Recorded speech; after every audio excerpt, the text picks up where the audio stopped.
मित्रांनो नमस्कार. आज आपण आलोय निळवंडी पाडे या गावी श्री सोमनाथ नाठे यांच्या प्लॉटवर व्हिजिट करायला.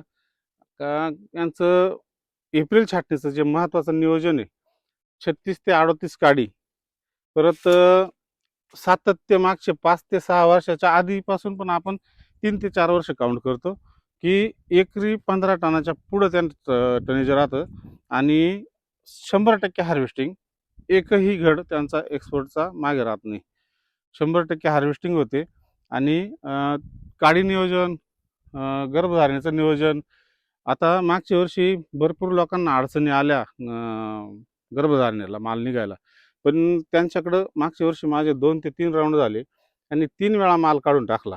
तर त्यांचं काय गुपित आहे माल येण्यामागचं, आज त्यांच्याकडून आपण जाणून घेऊ की ह्या वर्षी पण वातावरणाचा काय परिणाम होऊ शकतो गर्भधारणेवर, मागच्या वर्षी का झाला, यंदा का होऊ शकतो ते आपण, आणि त्यांच्या स्टेप बाय स्टेप काय काय फवारण्या वगैरे जातात त्या पण आपण त्यांच्या स्वतःच्या तोंडून जाणून घेऊ.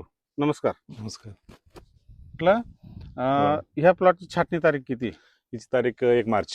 आणि हे 2 प्लॉट शेजारी हो. त्याची लेट येतो ना? नाही, एकच दिवसाचं अंतर आहे. आणि किती एकर? हा टोटल 5 एकरचा प्लॉट 5 एकरचा प्लॉट आहे. बरं, आता याची छाटणीची तारीख आणि झाली, पुढं आपण काडी किती संख्या ठेवतो आपण?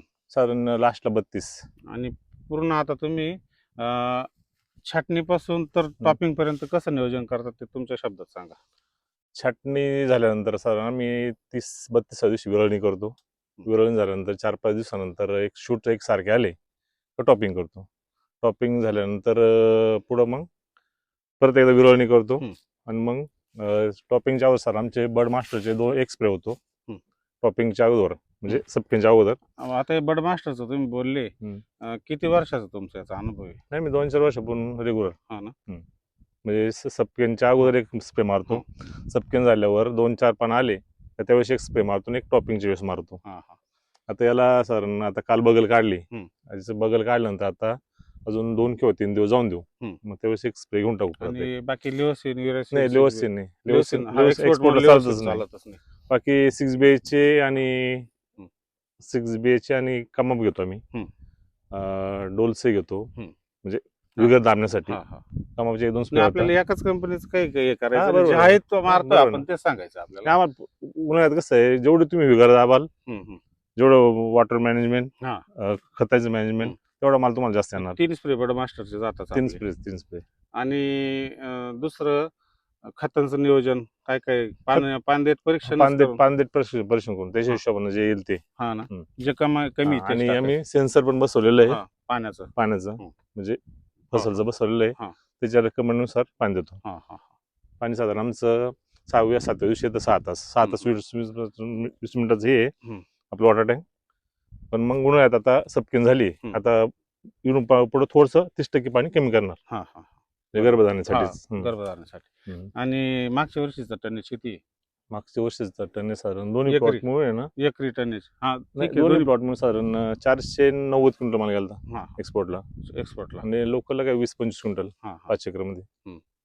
आणि मागच्या वर्षी काही गर्भधारणेला अडचणी नाही, गर्भधारण अडचण येत नाही आमच्याकडे. या वर्षी हा अल्निनोचा काय परिणाम होऊ शकतो का आपल्याला? आता हीट जास्त राहील, हीट जास्त टेम्परेचर पुढे गेल्यानंतर परत गर्भधारणेला अडचण येते. तेव्हा आपण काय केलं पाहिजे? पाण्याचं नियोजन सर्वात महत्वाचं आहे. खताचं नियोजन. आता आपलं बर्ड मास्टर आहे ना, याचे स्प्रे एखादा जरी वाढला तरी अडचण येणार. तुमची कॅनोपी कशी आहे, पानं कशी आहे, त्याचे टोटल ग्रोथ कशी आहे याच्यावर डिपेंड आहे. 40 काडी. आता कसं 36 काळी सध्या, अजून वारं वाहून नये, गारा पडल्या काय झाल्या, 2-4 काड्या शेवटपर्यंत आपण कम्प्लीट 32 म्हणजे 32 त्याच्यावर कमी जास्त 32 गड. पुढे नंतर आम्ही 35 गडावर काम करतो, 34-35 गडावरती लास्टपर्यंत.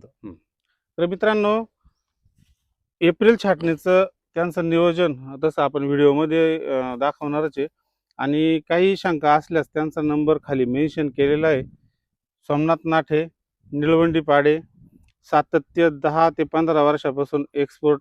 दरवर्षी माझी त्यांची भेट अशा ठिकाणी झाली होती. भेट नाही झाली, त्यांच्या मालाची माझी भेट झाली होती.